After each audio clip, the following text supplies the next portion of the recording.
So உதாரணத்துக்கு இப்போ மேஷ ராசி மேஷ லக்னம் யாராக இருந்தாலும் சரி, அவங்களுக்கு வந்து இப்போ சனி திசை அல்லது செவ்வாய் திசை சுக்கிர திசை போயிட்டு இருந்தால் இந்த 2.5 வருட காலம் கொஞ்சம் கவனமாக இருக்கணும்.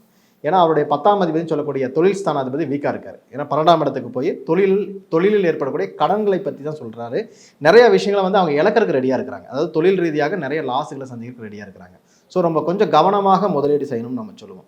இது அப்படியே ரிஷப லக்னத்துக்கு ரிஷப ராசிக்கு எடுத்து பாருங்களேன், அவங்களுக்கும் அதே கான்செப்ட் தான். சனி 11ஆம் இடத்துல இருக்கார். 11ஆம் இடம் ரொம்ப அருமையான ஸ்தானம், லாபஸ்தானம். தொழில் ஸ்தானாதிபதி லாபத்துக்கு போறார். ரிஷப ராசி ரிஷப லக்னம் என்னதான் கஷ்டமே பட்டுட்டு இருந்தாலும் இந்த 2.5 வருட காலகட்டம் கொஞ்சம் சுமாரா பரவாயில்ல சார், முதலுக்கு இப்போ பரவாயில்ல அப்படின்னு சொல்லக்கூடிய ஒரு அமைப்புல மாற போறாங்க. இதே மிதுன லக்னத்துக்கு பாருங்க, 10ஆம் இடத்துக்கு சனி ரொம்ப அருமையான பிளேஸ், மைனஸ் எல்லாம் சொல்லவே முடியாது.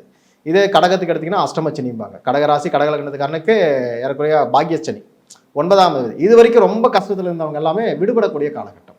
ரொம்ப தொழில் ரீதியாக பிரச்சனை, மனைவியால் பிரச்சனை, கணவனால் பிரச்சனை, எனக்கு நிம்மதியே இல்லைங்கிறவங்கள கொஞ்சம் மூச்சு விட்டுக்கலாம்.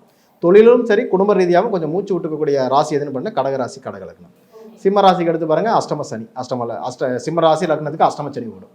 அஷ்டமம்னால நம்ம என்ன சொல்லுவோம், கோர்ட்டு கேஸு வம்பு வழக்கு பிரச்சனை, இது எல்லாமே 2.5 வருஷ காலத்துக்கு கொஞ்சம் கவனமா இருக்கணும். இப்போ பாசிட்டிவான திசாபுத்திகளாக இருந்தால் கூட இந்த 2.5 வருஷம் கொஞ்சம் சிரமப்படுத்தும். குறைந்த விலை நிறைந்த தரம், தங்கள் தேவைகள் அனைத்தும் ஒரே இடத்தில். ஜெயச்சந்திரன்.